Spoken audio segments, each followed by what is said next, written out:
It's surprising how often people come in to talk to the priest and they're upset because their children or their family or some relative or a spouse has stopped going to church.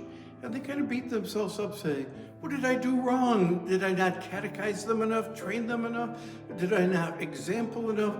And I said, well, there's nothing you can do more. That's what I answered. There's nothing you can do more because now it's up to God.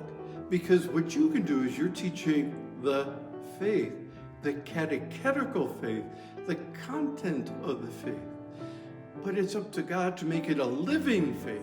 And that requires God to touch that person. When God touches that person, it's not a catechetical faith like a book faith, on paper faith, a dry faith. It becomes a living faith. And that's how I interpret Trinity Sunday.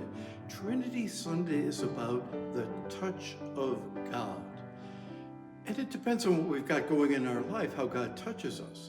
Sometimes God touches us to inspire us, to move us forward, to like a mighty wind on the Pentecost, to blast us out of our fear, out of ourselves. And that we call Holy Spirit. Or sometimes God touches us with tenderness and mercy, touches our wounds and invites us to touch wounds. And it's compassion, it's empathy, it's one like us. And we call that the Son, Jesus, the Christ. And that's the call, I think, of the Gospels, is to be more and more like Christ, more empathetic, more compassionate, more helpful, more selfless love. Or sometimes God touches us with like great support, that God holds us up when things are direst, when things are darkest, when things are hard. And that's, I think, the Father.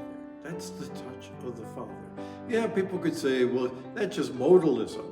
But I think that's when God, the Trinity, becomes alive. It's a modal way of thinking of God.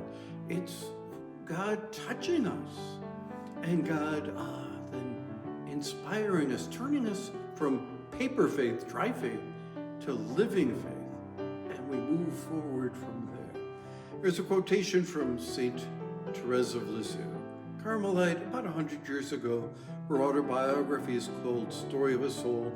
She's sometimes described as the greatest saint of modern times. And the quotation goes, "The night was so black, I didn't see him, but I knew Jesus was there in my boat." That's touch. That's Trinity.